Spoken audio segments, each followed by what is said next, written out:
In the second season of Squid Game, the character of Frontman, Hwang In-ho, returns to the games, but this time, not as an organizer. He is one of the contestants. Many have speculated about what his strategy would be if he were to lose during any of the challenges. When we examine the situation more closely, it's clear that his plan is meticulously crafted. Before we delve into the breakdown of each game round, let's first explore why Frontman even decided to participate. A lot of viewers might have forgotten the conversation between Oh Il-nam and Hwang In-ho at the very end of Season 1, where Oh Il-nam expresses how much more thrilling it is to be a player rather than a spectator.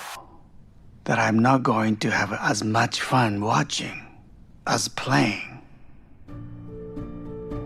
At first glance, this might seem like the main reason Hwang In-ho chooses to rejoin the games in Season 2. However, this would be an oversimplification if it weren't for one key detail. In Episode 5 of the first season, Detective Hwang Jun-ho, who successfully infiltrates the island where the games are held, uncovers some crucial information in the archives. This includes a list of all the previous winners of the Squid Game by year. Interestingly, the frontman himself is noted as the winner of the 2015 games. This revelation suggests that Hwang In-ho has played these games before, and he understands exactly what it feels like to be a participant. He even makes a lighthearted comment about this in the second round of the games. I have faith.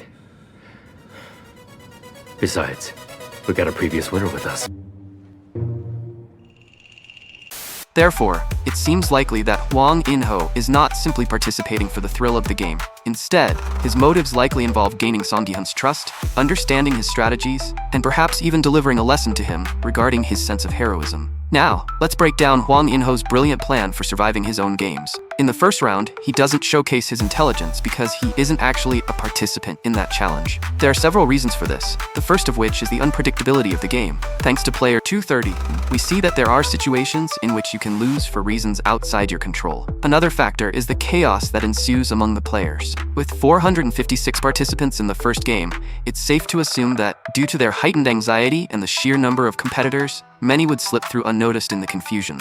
With player 001 absent, there was no reason to engage in the first game, especially when considering the risk to one's life. Keeping all the players in the game in the absence of the frontman during the first round could be rationalized by the fact that he hadn't planned on participating in the 2024 games at all. We all recall how Song-gun returned to the game, ultimately saving the participants and bringing the games to a close for good. As Hang and Ho observed the first game, they realized that player 456 was quickly taking the lead, setting the tone from the very beginning. Hang and Ho quickly understood that if the other players started following Song-gun's lead, there was a real risk that the 2024 games would face disruption. This theory seems plausible, especially considering it was the frontman himself who stopped the games from being halted during the first round. In response, he tried to sway Song-gun's decision by appealing to his emotions, claiming he needed the prize money to save his wife and child. My wife back home is very sick. She was diagnosed with acute cirrhosis and needs a new liver. While they were running all those tests on her, we found out that she was pregnant too. We're struggling to find her a donor, and she keeps on getting worse. Entering these games was my last hope. As the second game approached, Hwang In-ho became a player, which sparked questions about how this round would differ from the first. The unexpected nature of this round didn't just hinge on one individual's actions, but rather on the cooperation of a whole team of 5 members. Many noticed that Ki-hun's team was the last to face the challenge, and when the room was empty, except for the 2 teams and the pink guards, it was clear that this had been planned in advance. If Hang and Ho's team had lost, the guards would have executed 4 of his teammates, leaving the frontman alive with no witnesses.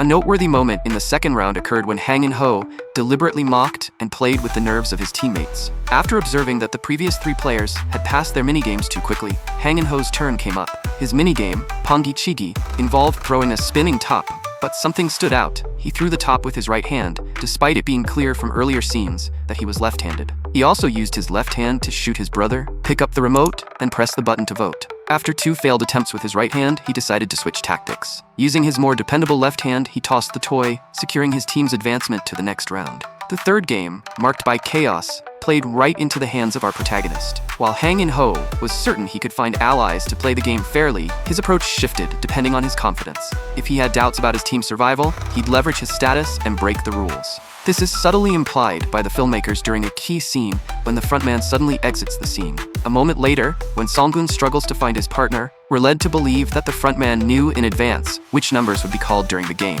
This foresight allowed him to plan his moves without a hitch. However, there was still a hint of uncertainty in the final round, especially when the number 2 was announced. This posed a risk, as all the rooms would be filled, leaving him no place to hide. When paired with number 390, everything seemed to be going smoothly. But then, as he approached the room, he saw it was already occupied. With little time left, the frontman had no choice but to think on his feet. If he didn't eliminate the third person in the room, his plan could unravel quickly. If the timer expired, it would be near impossible to take out the other two players without putting himself in danger. To answer the burning question, why was the frontman virtually invincible in his own game? First, his experience. As we've seen, this wasn't the first game Hang In-ho had participated in. He had the knowledge of the rules, strategies, and the psychology of the players. This gave him a distinct edge, especially against newcomers. Secondly, his knowledge of the games was invaluable. Many would argue it would be reckless to participate without knowing what to expect, considering the immense risks involved. Given that the frontman has been overseeing the games for several years, it's likely that he already had detailed knowledge of every possible scenario. He observed the players engaging in the games and was able to draw conclusions that would help him navigate them with ease if he ever participated. There were 3 potential safeguards in place, although officially, everyone was on equal footing in the game. However, Ho's role could have subtly offered him an edge. For instance, the organizers might have adjusted the games to make them less perilous for him, thereby ensuring his survival. Alternatively, they may have simply refrained from eliminating him as the frontman if things didn't go as planned. I'd love to hear your thoughts. Do you agree with this theory? What are you most excited about in Season 3 of Squid Game? Don't forget to like, subscribe, and drop a comment. Subscribe to Spoiler Hub for more, and I'll catch you in the next video.